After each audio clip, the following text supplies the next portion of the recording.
We are live. Good evening, everyone, and welcome to Educational Innovation 360 Degrees live chat. I'm David Johnson, your host, and I'm of Transform Ed Consulting. But I would like to thank my good friend, Cassandra Williams, who is the owner. She owns the platform for Educational Innovation 360 Degrees. Our guest tonight is Eric Bowles, and our topic will be building community, culturally responsive community engagement. Eric is the equity and inclusion instructional coach and a social studies teacher at the Charles School in Columbus, Ohio. Eric serves on the school's leadership team and has previously been the faculty advisor for student government. He received his bachelor's in history at Mount Olive College in North Carolina while serving on active duty in the United States Air Force. Eric earned a Master of Education in Curriculum Instruction at Ohio Dominican University. He is currently enrolled at the University of Dayton, entering his final year of its Doctor of Education program in Leadership for Organizations. His dissertation and research is on building culturally responsive community engagement in urban charter schools. Welcome, Eric. Thank you for being here. Thank you for having me, David. And I should mention that today is Old Home Week for the U.S. Air Force. I'm wearing all my Air Force gear. I have on my shirt, and I'm wearing my Air Force bracelet. Eric, where's your gear?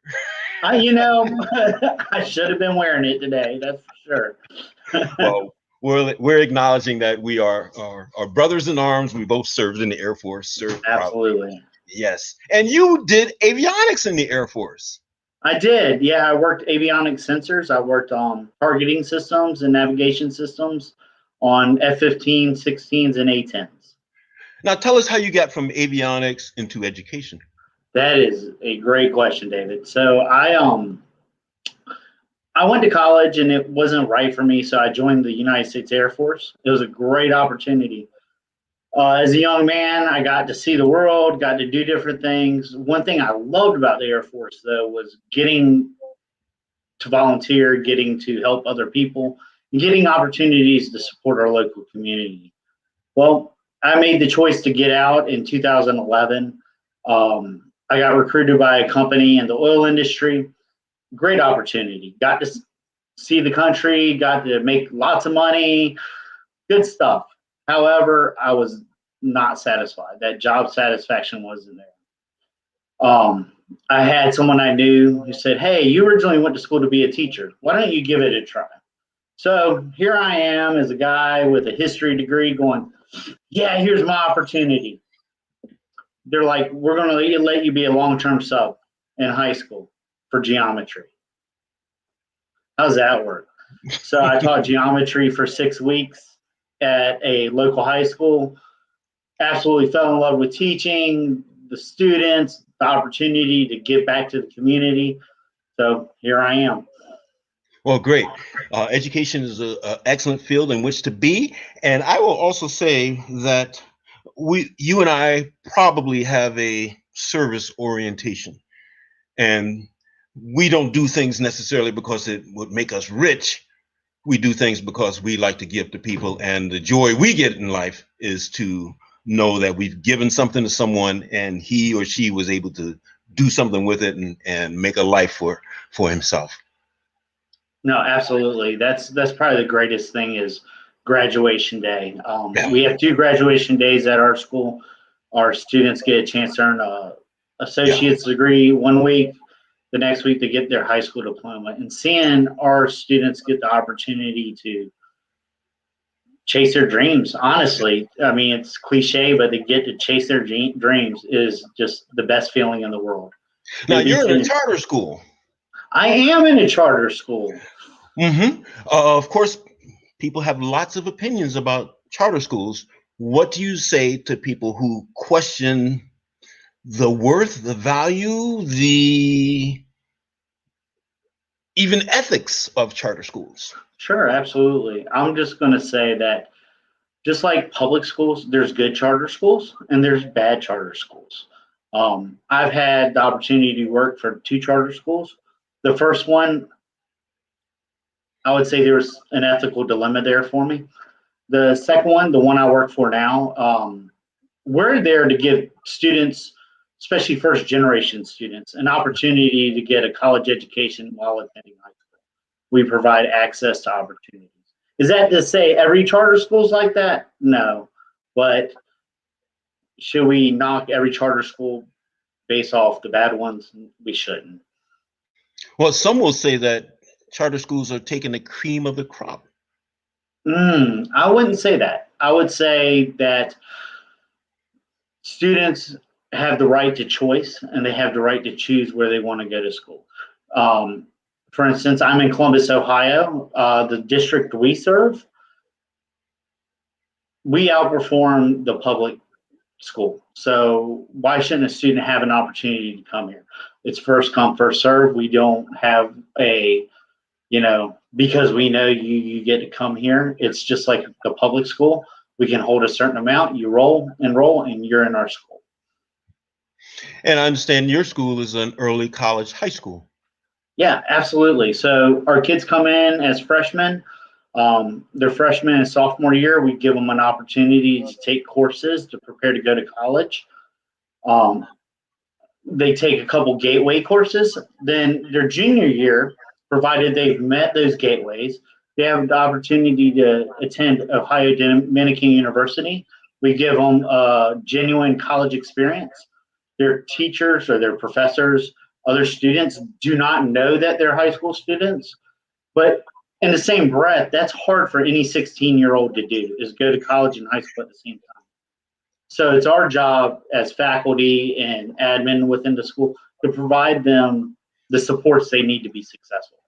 And then they graduate one week with their associate's degree, then the next week with their high school diploma. It's a beautiful thing. I get the feeling that some people don't exactly know how early college high schools work. Are they taking AP courses? Are they taking advanced courses? I just said advanced courses. Well, how is it that you wind up with satisfying the credits for both high school and for college? Well, so they take the college courses at the college, and they're just normal college courses like you and I would take as undergrads. And it's all paid for them. But so how they can graduate on time with high school credits and college credits, so they go to college half the time, they go to the high school half the time. And provided they, kept up the grades and met our requirements, our gateways, we give them an opportunity to go for a 5th year so they can obtain that associate's degree. And they go to our school for a couple classes, and then they're over at the college full time. Well, that sounds like a good opportunity for young people, and we certainly want to ensure young people have educational opportunities that will lead to career opportunities. Absolutely. Well, sir, it looks like we have 2 major topics here. What is community engagement, and why does it all matter? Let's jump right in on community engagement. What is community engagement?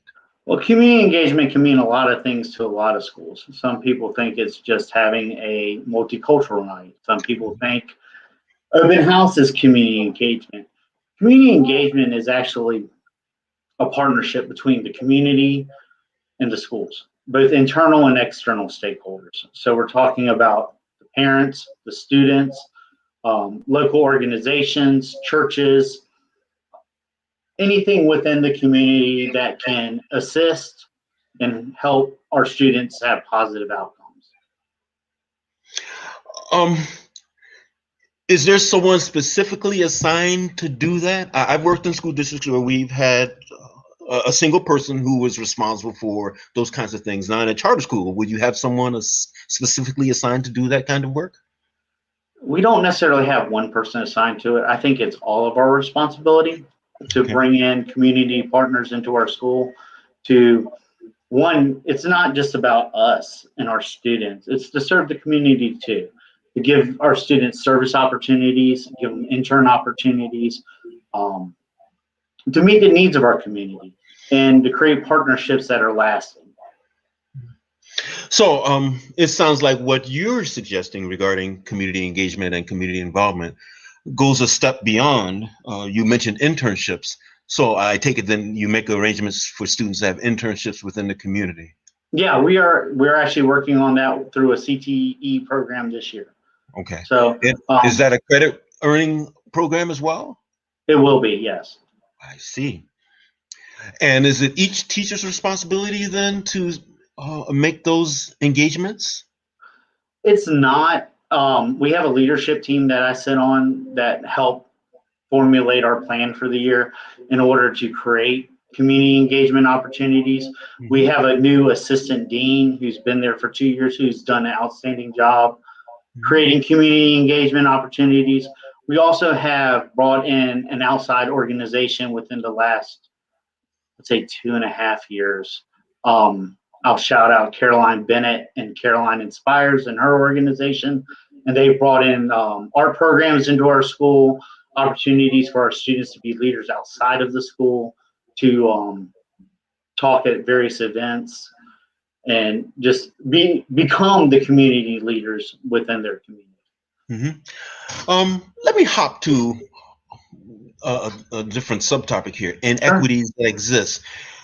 Would inequity be the motivation, the driver that leads you to enhance your community engagement and community involvement? Yeah, absolutely. So we can talk about the politics of it all. Certain area codes or zip codes, get different funding. My kids go to Gahanna schools in Ohio. It is a very middle class, not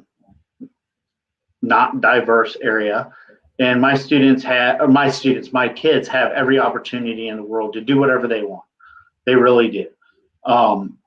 The area I work in, the zip code, the grad rate is 76%. In Ohio, it's average 88%. In the US, it's 87%.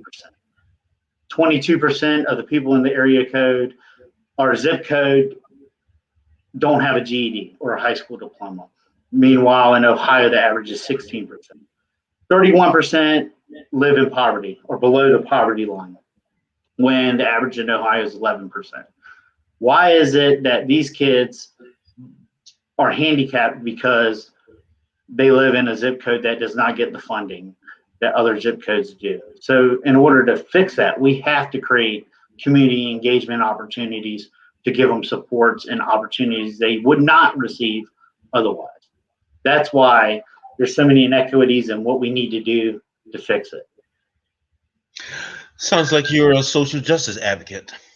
Oh God, yes, absolutely. Of course, that's the way. Shouldn't we all be? I understand. I understand. I am one as well. So, all right, so let's go to culturally responsive. I'm going to assume you mean culturally responsive teaching, or do you mean a broader sense of being culturally responsive? All of it, a broader sense. The majority of teachers are white females in this country. You can look at my school that I'm at, and most of our students are of color. The majority of them, I think it's 8 or 9% are white. But you look on the flip side at our faculty. We have 4 teachers of color, 5 teachers of color out of 24. That doesn't match up with our students. So in order to be culturally responsive, we have to create opportunities for our students to meet their cultural needs, to meet our family's cultural needs, because we can't just be the dominant, this is the way it is. That doesn't translate into community engagement. That does not translate into relationships. That translates into a power dynamic that does not need to be there. Yeah. Power dynamic. Let me go back for a moment. Mm-hmm. I think in the United States, and perhaps in most Western world countries, but then again, I don't know for certain, but I do know this, that we tend to confuse 3 things and now a 4th thing: race, nationality. Now add to that religion. So we have race, nationality, ethnicity, and now religion is in that mix, and we confuse those things. So when you say culturally responsive, I assume that you mean culturally diverse students make up your school. Your school is comprised of a variety of cultures, but how does that fit regarding nationality, race, ethnicity, and even religion? How does that fit? Well, so that's when we got to understand the intersectionality of everybody. Okay. We are not just one race or one ethnicity or one nationality. You mean People as Americans? As Americans, you look at me, I would venture to guess, David, that you probably see a white male. But that's not my intersectionality. You don't know the whole story of it. Yes, I'm half white. My mom's Chamorro. She's from Guam. You know, that family's from Guam. There's so many different things that make up different people. And you can add one more into it. You can add two more: gender identity and sexuality. You know, that's part of your intersectionality as well. I can't look at you, David, and just say, I see a black male. Yes, I see a black male, but there's more to it than that. To be culturally responsive, I have to understand that about my students too. And their families. You know, we have a lot of Latinx kids. Is that all they are, Latinx kids? No. I have a lot of black kids. Are they just black? No. There's so many other things we have to take into account in order to be successful. And it goes with our community as well. If you look at the zip code that I service, you know, our school services, there are all types of people with all types of backgrounds. And we cannot just cater to the dominant culture or the dominant perspective. Okay. You used the term intersectionality. Please define for us what that means. Intersectionality are the different aspects of our lives, or our culture, our ethnicity, our identity that make us up. Mm-hmm. Like I said, my intersectionality, you can go Chamorro, white, Air Force veteran, educated, grew up in a beach atmosphere in Virginia Beach. There's so many different things, right? The community I serve is part of me. The community I live in is part of me. These are all my religion. All those are different intersectionalities or different sections of my life that create who I am. Very, very interesting. Very, very interesting.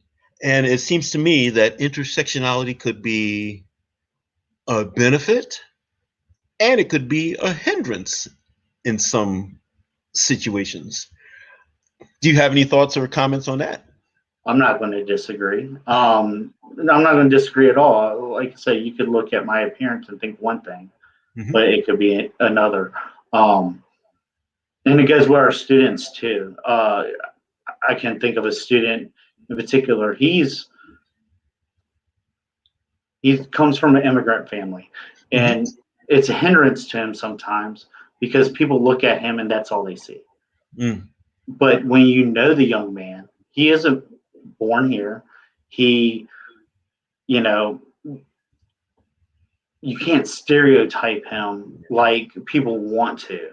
He's an amazing young man who he's going to conquer the world eventually, right. And I'm convinced of that. But it's a hindrance because people look at him one way, but I think it's an advantage too because people underestimate him, and they're making a mistake. Yeah, understood. Let's go back to culturally responsive. Sure. In the broad sense again. How does critical race theory fit with culturally responsive teaching or curriculum or the broader sense? No, absolutely. That's a hot topic right now, isn't it? Critical race theory, we need to be able to look at all aspects, especially speaking as a history teacher.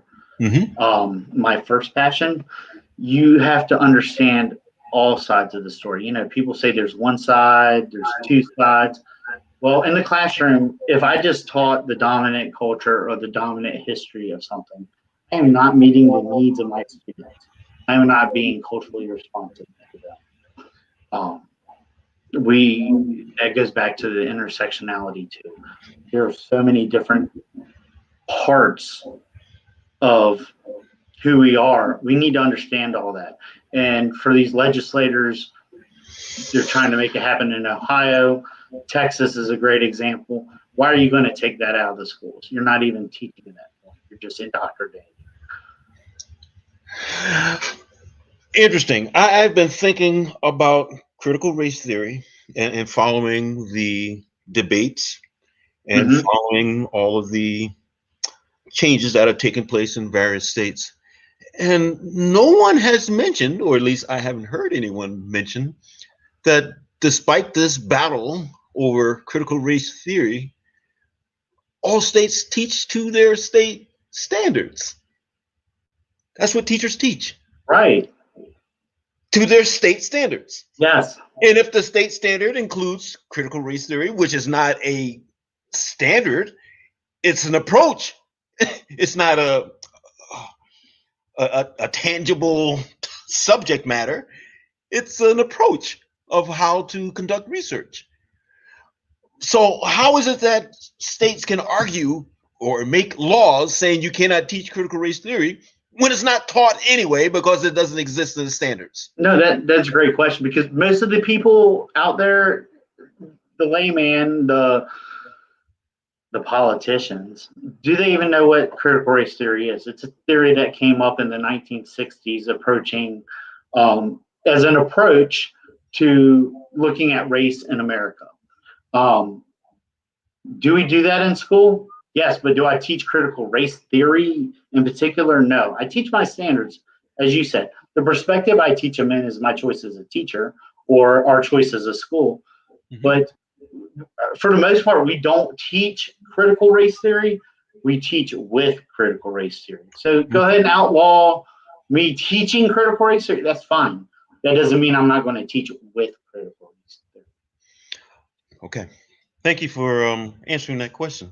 Thank you for your thoughts on that. We'd better move on.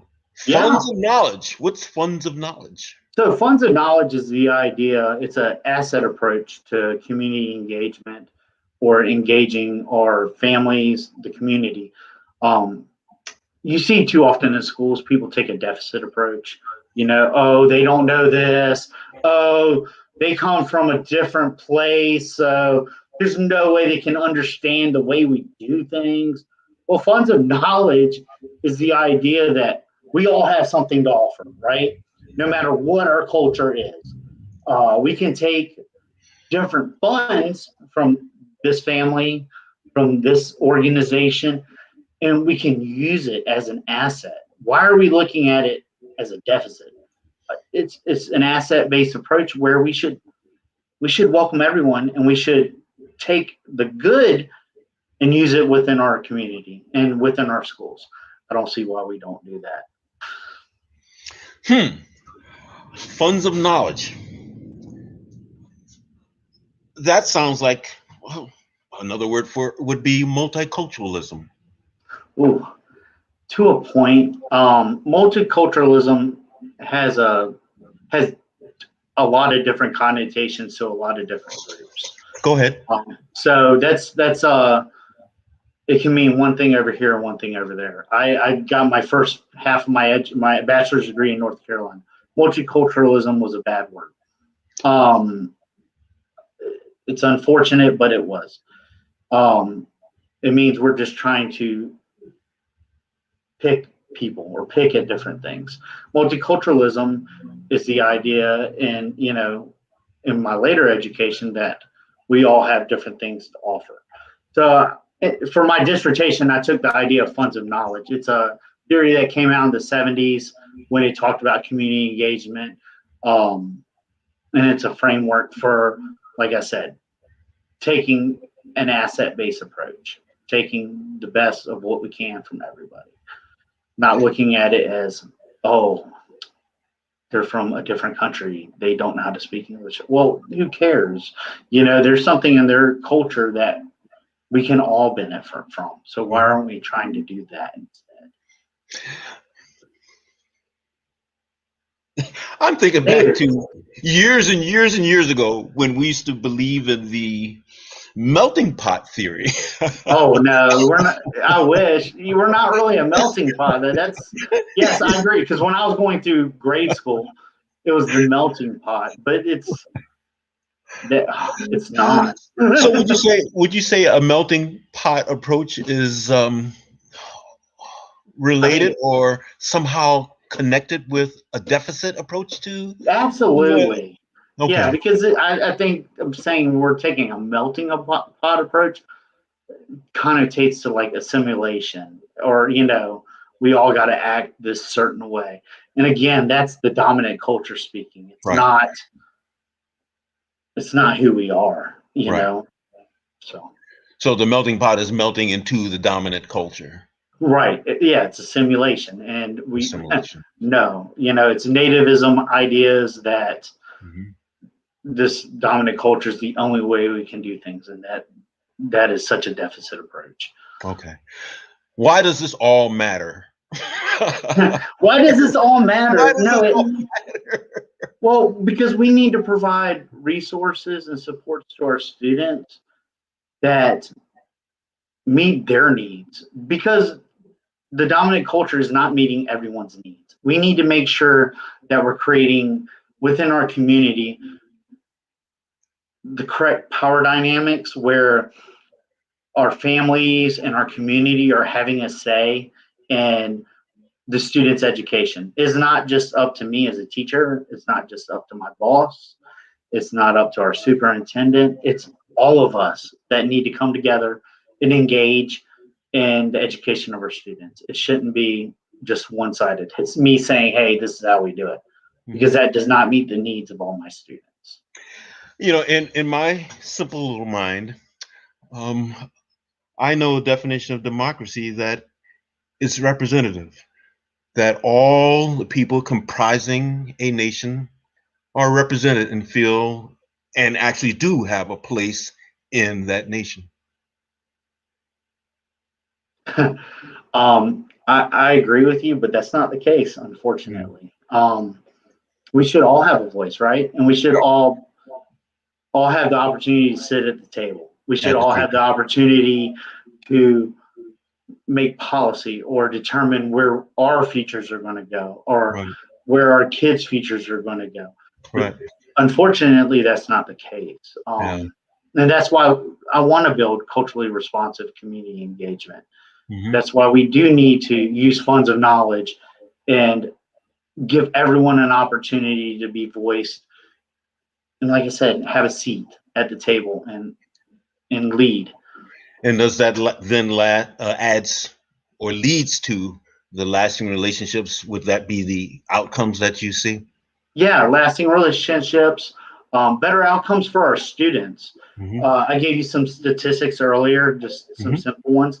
We can change that by giving these students access to opportunities they wouldn't otherwise have. I think we do a good job of that at the Charles School. Um, Even though it is a charter school, David, it's a good place to give these kids these opportunities. Right.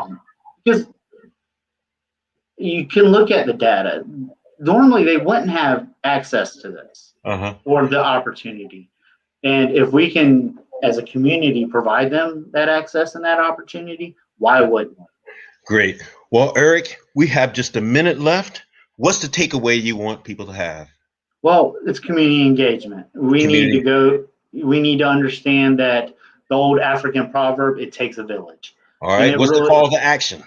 the call to action is to make sure we include everyone, give everyone a chance to sit at the table and look for the good in everything, the asset in everything, not the Mhm. deficit. Eric Bowles is the Equity and Inclusion Instructional Coach and a social justice teacher at the Charles School in Columbus, Ohio.